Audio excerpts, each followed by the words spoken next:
Give me your two takes on the Niners. Give me your most optimistic take. Doesn't have to be on the team and how they'll do. It could be on an individual player. Give me your most optimistic take that maybe you haven't said a lot, or your most and your most pessimistic take. And it might just be something that you kind of sense. It doesn't have to be, because we haven't even had training camp yet. So this will all be decided on the field for many of these questions. But most optimistic Niner take, most pessimistic Niner take. Okay. I think they're kind of related. So the most optimistic take is that, this is the most pressure Kyle Shanahan's been under maybe as a head coach, year 9, coming off a 6-11 season. He has to produce. He might even be on the hot seat. I don't even know what's going to happen if he misses the playoffs again.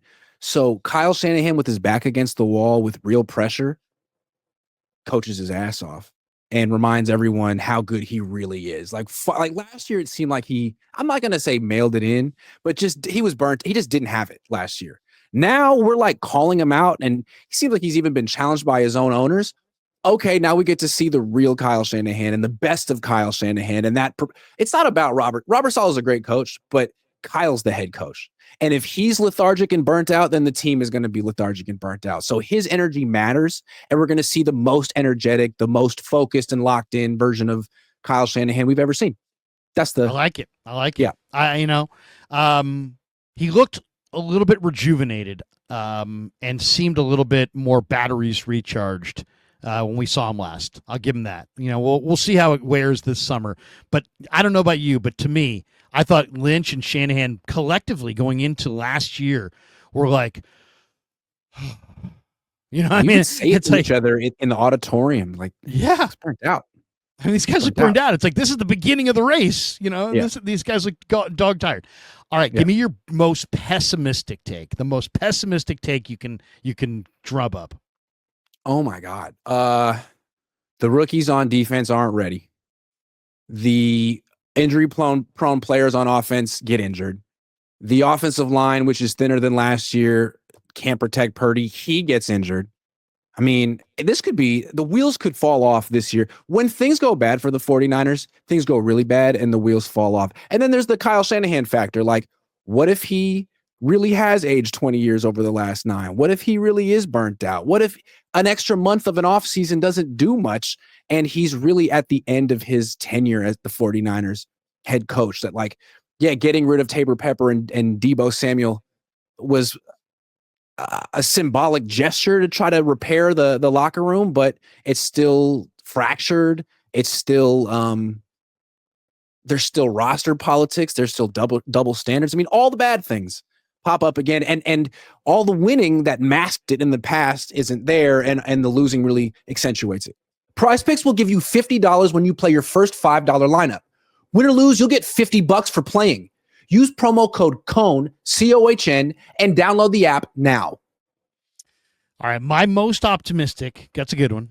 My most optimistic take is that Isaac Guerendo can become really special. And it's like, we're not talking about CMC. We're talking about CMC and Guerendo as a package, as a combo platter. I just think Guerendo there's something about his size and speed. It's like, yeah, he's raw. Yeah, he doesn't read blocks. Yeah, he doesn't know what he's doing. Yeah, I mean, he doesn't make all the right steps. He doesn't read the hole. It doesn't matter when you're that big and that fast. Just get him the ball in open spaces and watch him run. I mean, he had a couple of runs on these mini camps where he's down the sideline. It reminded me of Roger Craig and Jerry Rice. I mean, he's running the length of the field. I mean, Deebo never knew where to run or how to run, but he was an effective running back for years. Yeah. I think this guy, in some ways, all the people going, Deebo, I have a feeling this guy could be a faster Deebo. Yeah, bigger, faster. Maybe not bigger. Faster. Well, a little taller. Yeah. So, I mean, I think Guerendo could be really, really good. Not like, he's pretty good. I think he could be great. He could be really great. Especially if Kyle Shanahan is creative with him and has a plan, right? And there'll be plenty of reason to be creative with no Ayuk in September, for sure. So, who's going to be the how is Kyle going to express his gadget plays? It used to always be Deebo and maybe Christian, but now, who is it going to be? Watkins, Cowan, Guerendo. There's got to be an outlet for it. I think Watkins. I think Watkins. I think we'll talk about Watkins too.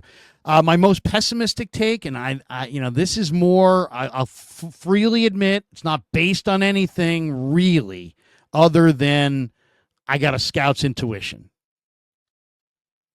I'm worried about Alfred Collins. I'm worried. This might not age well. He may be a game wrecker, but that interview that he did with the media where he's like, yeah, I'm good. I'm good. Well, he hasn't gotten on the field since. He has not played a single practice.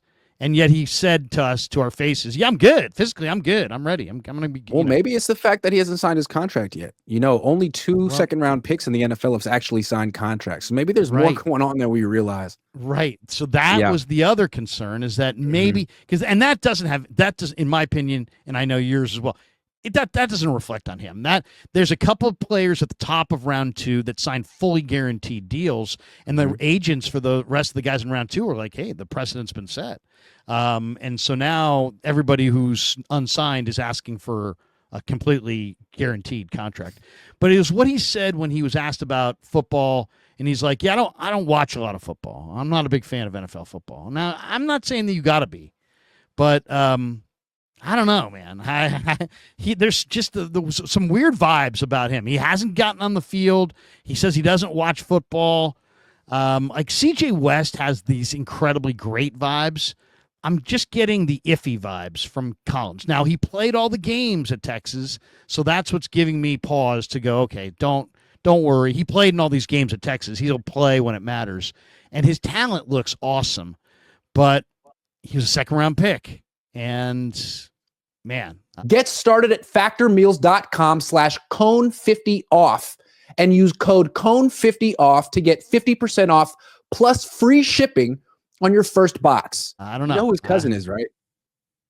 His cousin's Trent Brown, right? Right. So Trent Brown, they drafted him in round 7. And I remember the first time I saw him in person, heard him talk, I thought, oh, no, absolutely not. This guy is immature, but not like in a bad way. He's just like young for his age. Like he's a young 22-year-old. Like he was like 6'7", 6'8", but almost trying to be smaller than like the kind of posture a teenager would have. And I was just thinking, nope, absolutely not. And then it's like, oh no, he's one of the most naturally gifted offensive tackles ever. I mean, so with Collins, maybe maturity will be a thing. Maybe like professionalism and work habits will be a thing. I just have a feeling he's going to be like very gifted because his cousin is.